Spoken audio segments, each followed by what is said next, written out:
Hello! Welcome. Welcome. Sunday night, Monday morning, Monday afternoon. It's a time zone for you. At 11:49 p.m., I got a text from my fiancée's ex. You deserve to know the truth before tomorrow. I called him. He sent screenshots. She woke up to silence. The wedding website was gone. So picture this. I'm sitting in my hotel room after the worst bachelor party in history, right? My buddies took me to some dive bar where the beer was warm and the music was older than my dad. The whole night was a disaster. Tony kept hitting on the bartender who was clearly not interested, and Mark spent 2 hours complaining about his divorce lawyer. These are supposed to be my best friends celebrating my last night of freedom, but all I wanted to do was go back to my room and think about tomorrow. I'm thinking about marrying Jenny, about how we're going to have this perfect life together. We'd already picked out names for our future kids, planned where we wanted to retire, even talked about getting a dog after the honeymoon. I mean, we'd been together for 3 years, lived together for 2, and I thought I knew everything about this woman. She made me coffee every morning, remembered my mom's birthday better than I did, and always knew exactly what to say when I had a bad day at work. Then my phone buzzes at exactly 11:49 p.m. I remember the time because I was just about to turn off the TV and try to get some sleep. Unknown number. I almost ignored it because who calls that late the night before someone's wedding? But something made me look. Maybe it was curiosity, maybe it was fate, but I looked at that screen. The text was from Ryan, Jenny's ex from college. Now, I'd met this guy a few times at parties and work events, and he always gave me weird vibes. He had this way of looking at Jenny that made me uncomfortable, like he knew something I didn't. Jenny always said they were just friends, that he was totally over her and happy we were together. She'd laugh it off whenever I brought up my concerns, saying I was being paranoid and that Ryan was harmless. You deserve to know the truth before tomorrow. Call me if you want answers. I stared at that message for like 10 minutes, reading it over and over. My hands started shaking, and I could feel my heart pounding in my chest. Part of me wanted to delete it and pretend it never happened. Tomorrow was supposed to be the happiest day of my life. We had 150 guests coming. My parents had flown in from Arizona, and Jenny's family had spent thousands on their outfits and travel.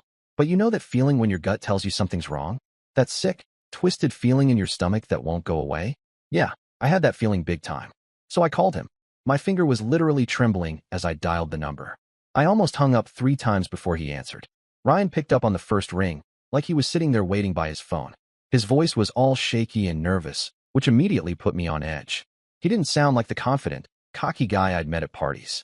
He sounded scared, guilty, like he was about to confess to murder or something. He starts telling me how Jenny had been calling him for the past 2 months, saying she was having doubts about the wedding. At first he thought she just needed someone to talk to, an old friend who could give her perspective. But then the conversations got longer, more intimate. She started crying on the phone, telling him she felt trapped, that she was making a huge mistake. Then she suggested they meet for coffee. Just as friends, she said, just to talk through her feelings. But one coffee turned into dinner, and dinner turned into long walks in the park, and long walks turned into...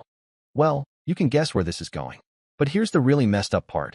She told him she was only marrying me for my money.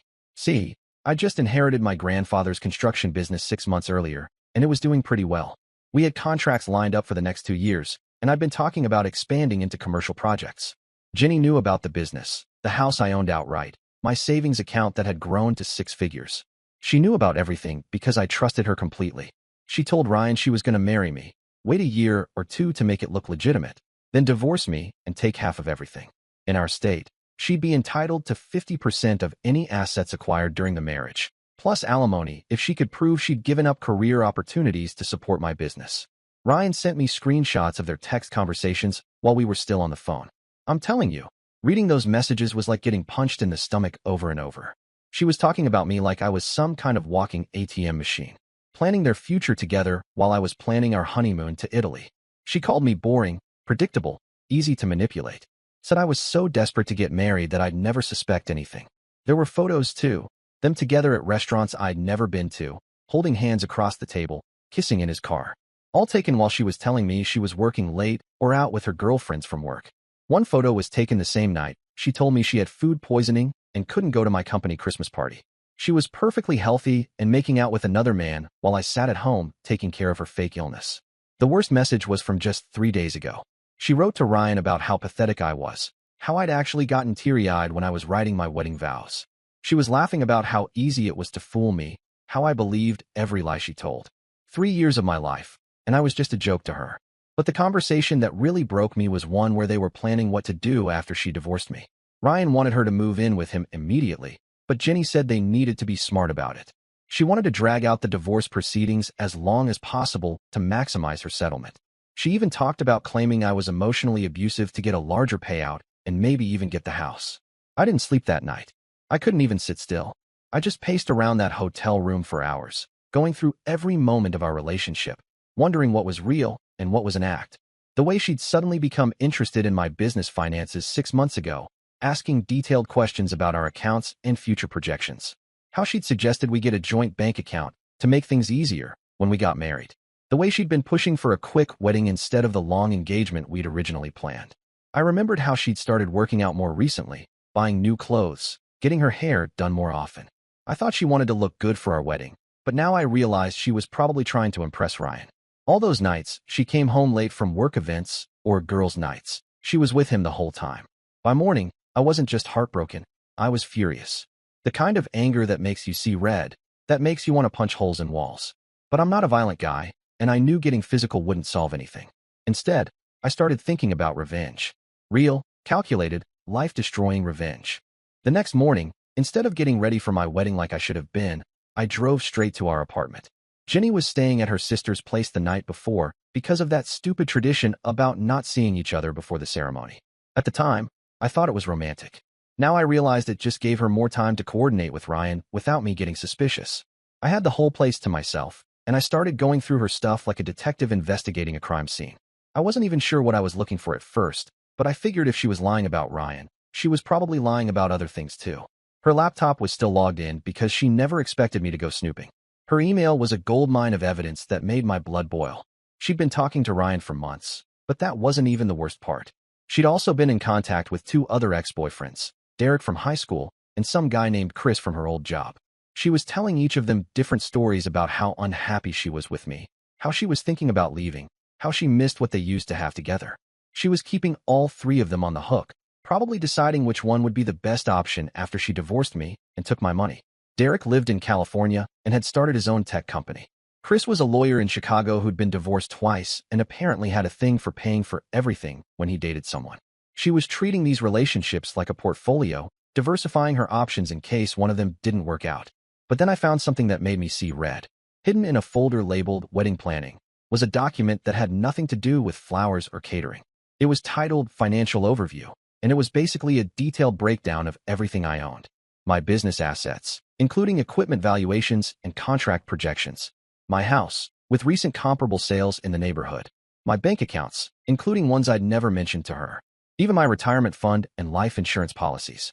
She'd calculated exactly how much she'd get in a divorce based on different scenarios. If we stayed married for 1 year, 2 years, 5 years. If she could prove emotional distress or infidelity on my part. If she could claim she'd contributed to the business growth. She'd even researched the best divorce lawyers in town and had been having consultations with 3 different firms over the past month. The document had information that I'd never told anyone. Private financial details that she couldn't have gotten just from living with me or being engaged. Someone with professional knowledge had helped her dig into my personal finances, and I had a pretty good idea who it was. I called my accountant, pretending I was worried about identity theft. I told him I'd been getting weird emails about my accounts and wanted to make sure no one was trying to access my information. Turns out someone had been making inquiries about my accounts over the past 2 months, claiming to be my fiancée and saying she needed the information for wedding planning purposes and joint financial planning. The request came from Jenny's workplace. She worked as an administrative assistant at a small law firm downtown called Morrison, Blake & Associates. They specialized in family law, which should have been my first red flag. She'd gotten this job about a year ago, right around the time she started getting more serious about marriage and our future together. That's when I realized this whole thing was even more calculated than I thought. Jenny wasn't just cheating on me with one guy. She was running a full-scale operation to rob me blind. And her law firm was helping her do it, probably in exchange for a cut of whatever she managed to steal from me. I spent the next few hours calling vendors, guests, everyone involved in the wedding. I told them there was a family emergency and we needed to postpone indefinitely. The florist was understanding but kept my deposit. The photographer was pissed because she'd turned down another wedding for our date. The venue manager said they'd try to rebook the space but couldn't guarantee a refund. My parents were confused and worried, asking if Jenny was okay, if something had happened to her family. I couldn't tell them the truth yet. I needed more information, more evidence, more time to figure out exactly how deep this rabbit hole went. Then I started planning my revenge. See, Jenny thought she was so smart, playing all these games, manipulating me like I was some kind of puppet. But she made one big mistake. She underestimated me. I might have been blind to her cheating, but I wasn't stupid. I owned a successful business, had connections all over town, and knew how to solve problems when they came up. I called up my buddy Mike, who works in private investigation. We'd gone to high school together, and he'd helped me out a few times when I needed background checks on potential employees or when I suspected someone was stealing from job sites. Mike was a straight shooter, former military, and he didn't like people who lied and cheated their way through life. I told him the whole story, the text from Ryan, the screenshots, what I'd found on Jenny's computer, everything. Mike was pissed on my behalf because he'd always liked Jenny and felt betrayed too. She'd been friendly to him at barbecues and work parties, asking about his family, acting like she cared about his life. Now he realized it was all fake, just another part of her act. Mike agreed to help me gather more evidence and figure out exactly what Jenny and her law firm were planning. He had contacts in the legal community, access to databases I couldn't get into, and surveillance equipment that would help us document everything she was doing. By the end of the day, I had a plan. It wasn't just about exposing her cheating or calling off the wedding. This was about making sure she paid for what she'd done, that she faced real consequences for trying to destroy my life. I wanted her to lose everything: her job, her reputation, her relationships, her freedom. I wanted her to feel the same kind of betrayal and devastation that I was feeling. But I also wanted to make sure she couldn't do this to anyone else. If she was willing to spend 3 years of her life setting me up for financial ruin, how many other guys had she done this to? How many other guys was she currently targeting? I was about to find out, and when I did, my desire for revenge was going to turn into something much bigger and much more dangerous for Jenny and everyone helping her. Mike's investigation over the next 2 days uncovered things that made Jenny's betrayal look like amateur hour compared to what was really going on. This wasn't just about one woman cheating on her fiancé. This was a professional operation that had been running for years. Mike started by doing deep background checks on Jenny and everyone at her law firm. Turns out Morrison, Blake & Associates had a very interesting client base. About 60% of their cases were high-asset divorces where the wife was seeking significant settlements from wealthy husbands. That's not unusual for a family law firm. But what was unusual was how many of these cases involved women who had married their husbands within the past 3 years, and how many of the husbands were small business owners or independent contractors. Jenny wasn't even her real name. Her actual name was Jessica Walsh, and she'd done this before. Twice. 2 other guys in different states had been married to her under different identities, and both marriages lasted less than 2 years. Both ended in messy divorces where the guys lost almost everything: their businesses, their homes, their savings.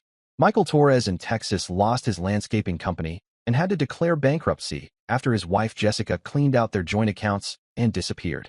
The divorce took 3 years to finalize because she kept filing motions and appeals, running up legal costs that ate up whatever assets he had left. David Kim in Florida lost his restaurant chain after his wife Jessica claimed he was hiding assets and got the courts to freeze his business accounts during the divorce proceedings. By the time the case was resolved, his restaurants had failed from lack of operating capital, and he ended up owing more in legal fees than he'd ever made in profit. Both men tried to fight back, tried to prove their wives had married them under false pretenses, but they couldn't gather enough evidence. Jessica was careful, professional, and had excellent legal representation. She knew exactly how to work the system to maximize her payouts while minimizing her own exposure. But here's where it gets really twisted. Mike found out that Ryan wasn't really her ex-boyfriend from college either. His real name was Robert Shun, and he worked for Morrison, Blake & Associates as a relationship specialist. His job was to be the other man in these divorce setups. The firm would identify wealthy targets, send in Jessica to seduce and marry them, then have Robert play the role of the affair partner when it came time to destroy the marriage. The idea was brilliant and disgusting at the same time. If the husband ever got suspicious about his wife cheating, having a convenient ex-boyfriend would make the whole thing seem more believable and emotional, rather than the cold business transaction it actually was. The husband would focus on the betrayal and heartbreak instead of looking deeper into the financial manipulation. The photos of them together, the romantic texts, even the phone call where Ryan confessed everything to me. It was all carefully scripted theater designed to control my reaction and keep me from asking the right questions. While I was focused on her affair, they were busy transferring money out of our joint account and setting up the legal framework to take everything I owned. Mike discovered they'd done this exact same routine with Michael and David. Both men received late-night phone calls from Ryan, revealing the affair and providing just enough evidence to be convincing. Both men confronted their wives. Both couples went through dramatic breakups, and both men were so focused on the emotional betrayal that they didn't realize they were being systematically robbed until it was too late. But the most terrifying part was what happened to the one guy who did figure out what was really going on. His name was Stephen Walsh, no relation to Jessica despite the shared last name, and he owned a successful plumbing business in Nevada. Stephen somehow discovered that his wife wasn't who she claimed to be and that her affair was staged. He tried to gather evidence and fight back. They destroyed him, planted drugs in his work truck, and called in an anonymous tip to police. Got him arrested on distribution charges that mysteriously appeared just as he was preparing to file fraud charges against Jessica and the law firm. His business license was suspended pending the criminal case, his employees quit, and his contracts were canceled. He spent 2 years fighting the drug charges and ended up taking a plea deal just to get out of jail. Stephen lost everything anyway: his business, his house, his reputation. He spent 2 years in prison on trumped-up charges and came out to find that Jessica had not only taken half his assets in the divorce, but had also successfully sued him for emotional distress and defamation. The guy ended up homeless and broken, and nobody believed his story about the elaborate con because it sounded too crazy to be true. These people were dangerous, and they had connections in the legal system, law enforcement, and the criminal world that could make my life hell if I tried to expose them the wrong way. Mike warned me that if I went after them directly, I'd probably end up like Stephen, framed for crimes I didn't commit and destroyed by the very system that was supposed to protect me. But Mike and I had an advantage that Stephen didn't have. See, when you own a construction business in a mid-sized city, you meet a lot of interesting people. Contractors who work on government buildings, city officials who approve permits, people who install security systems, guys who work for utility companies. And when you're honest in your business dealings and pay your bills on time, these people remember you. They owe you favors, and they're willing to help when you need it. My plan was simple in concept, but complex in execution. Instead of just exposing Jessica and walking away like the other victims had tried to do, I was going to destroy their entire operation. Every person involved, every victim they'd scammed, every crime they'd committed. I was going to document it all and hand it over to law enforcement agencies that weren't connected to their local network. But I wasn't going to stop there. I was going to make sure they suffered personally for what they'd done. Jessica thought she was going to take my money and move on to the next victim. Instead, she was going to lose everything she'd stolen, face serious prison time, and have her reputation destroyed so completely that she'd never be able to run this scam again. The wedding was supposed to be at 3 p.m. that Saturday. By Friday night, I had surveillance equipment positioned around Jessica's apartment, Robert's house, and the law firm offices. Mike had installed phone taps and email monitoring software that would capture everything they said and did. I even had someone on the inside at the law firm, a paralegal named Amy who'd become suspicious of her employers and agreed to help after Mike explained what was really going on. Jessica still had no idea I knew anything. She'd been calling me all day Friday, excited about the wedding, asking why I seemed nervous, telling me how much she loved me and couldn't wait to start our life together. Her performance was absolutely perfect, the loving fiancée who couldn't wait to become my wife. If I hadn't known better, I would have believed every word and walked down that aisle like a lamb to slaughter. But I did know better. And tomorrow, Jessica Walsh was going to learn that you don't mess with someone who has nothing left to lose and everything to gain by destroying you completely. Saturday morning, Jessica woke up in her sister's guest room to find that our wedding website had mysteriously disappeared overnight. When she tried to access it, she got an error message saying the domain was no longer available. But that wasn't a technical glitch or hosting problem. That was me pulling the trigger on the most satisfying revenge I've ever planned. See, while she was sleeping peacefully, probably dreaming about all the money she was going to steal from me and all the fun she was going to have with Robert afterward, I was putting the finishing touches on my masterpiece. I'd spent the entire night, along with Mike and Amy, uploading everything we'd discovered to a new website I'd created. But this wasn't a wedding website. This was an exposure website that would destroy Jessica's life and take down her entire criminal operation in the process. The domain name was jessicawalshconartist.com, and it was comprehensive. Every photo Mike had found of her previous identities, every legal document from her previous divorces, every screenshot of her conversations with Robert and her other targets. Financial records showing how much money she'd stolen from Michael, David, and Stephen. Court documents proving she'd lied under oath in multiple divorce proceedings. Even surveillance footage we'd captured over the past week showing her meeting with Robert and planning their next moves. But the website was just the beginning. I'd also prepared detailed evidence packages for every relevant law enforcement agency I could think of. The FBI got copies of everything showing the interstate nature of the fraud. The IRS got detailed records of unreported income and tax evasion. The State Bar Association got evidence of the law firm's involvement in criminal activities. Local police got documentation of identity theft and forgery. Most importantly, I'd contacted every single person who'd been invited to our wedding. Instead of cancellation notices, they got emails with links to the website and detailed explanations of what Jessica and her partners had been planning. My parents, her family, all our friends and co-workers, everyone got to see exactly who Jessica really was and how close she'd come to destroying my life.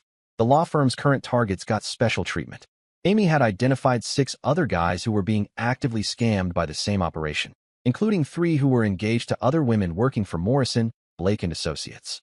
Each of them got personal phone calls from Mike, warning them about what was happening and providing evidence to back up the claims. 2 of them immediately broke up with their girlfriends and hired lawyers. One guy actually thanked me through tears because he'd been having suspicions but couldn't prove anything. Another had been planning to propose that weekend and realized he'd just dodged a massive bullet. The other 2 didn't believe us at first, but when they saw the documentation and started asking their girlfriends pointed questions, the truth came out pretty quickly. But the most satisfying part was what happened to Morrison, Blake and Associates itself. Remember all those government connections I mentioned? Turns out several of them worked for agencies that investigate financial crimes, and they were very interested in the evidence Mike and I had compiled. By 8 a.m. Saturday morning, FBI agents were simultaneously raiding the law firm's offices, Jessica's apartment, Robert's house, and the homes of the 3 senior partners. They'd spent months trying to build cases against interstate fraud rings, and we'd just handed them a complete criminal organization with victims, evidence, and detailed financial records. Jessica found out about the website when her sister woke her up at 9 a.m., panicking about the text messages and emails she'd been getting from wedding guests. Jessica's first instinct was to call me, and listening to that conversation was one of the most satisfying moments of my life.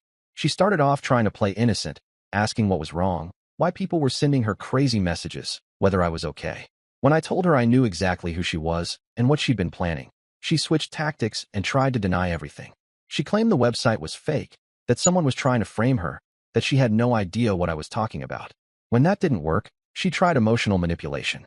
She started crying, saying she really did love me, that she'd made some mistakes but wanted to work things out. She begged me to take down the website, promised she'd never see Robert again, said we could go to counseling and fix our relationship. But I wasn't buying any of it. I'd heard her real voice in those recorded conversations with Robert, where she called me pathetic and laughed about how easy I was to manipulate. I knew exactly how good she was at acting, and I wasn't going to fall for it again. That's when she got desperate and started threatening me. She said her law firm friends would destroy me if I didn't back off, that they had connections who could make my life hell, that I was messing with people who had serious power and wouldn't hesitate to use it. That's when I told her about the FBI raids. You should have heard the silence on that phone call. For the first time since I'd known her, Jessica Walsh was completely speechless.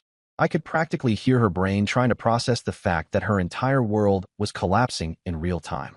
Robert tried to run when he saw the FBI agents at his apartment building. Mike's contacts at the police department picked him up at the airport 3 hours later with a suitcase full of cash and 3 different sets of fake identification documents. Turns out he'd been planning to disappear as soon as our divorce was finalized, and I was thoroughly cleaned out. The 3 senior partners at Morrison, Blake and Associates were arrested at their homes over the weekend. The FBI seized all their financial records, computer equipment, and client files. The investigation revealed at least 23 victims across 8 states, with total losses exceeding $4.2 million. But I wasn't done yet. See, Jessica had made one crucial mistake in all her careful planning. When she'd researched divorce laws and asset division, she'd focused entirely on what she could take from me. But she'd forgotten about what I could take from her. Remember that joint bank account she'd convinced me to open 6 months earlier?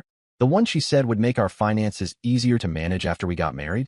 Well, she'd been depositing money into that account from her various scams and cons, probably figuring it would be safer than keeping it in accounts under her various fake names.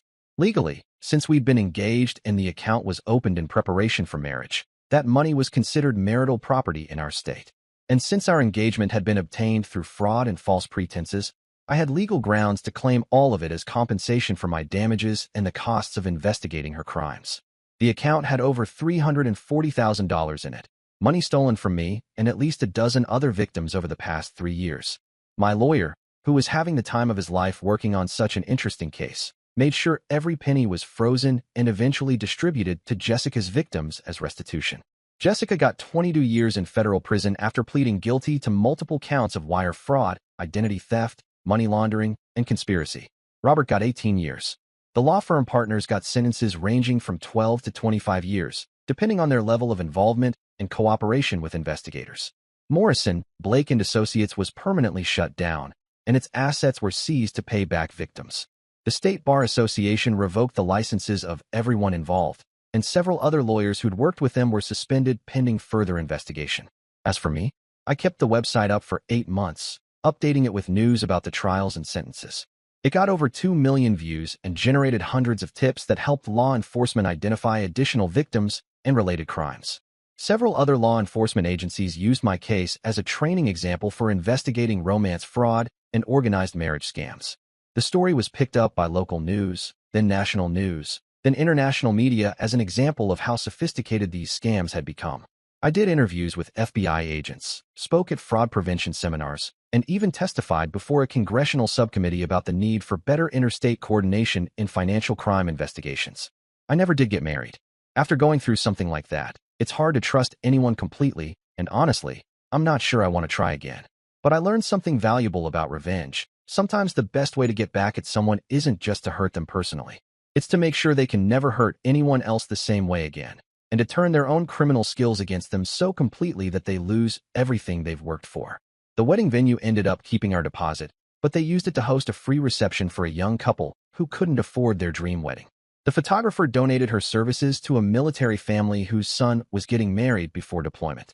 The florist sent all the flowers to nursing homes and hospitals around the city. And me?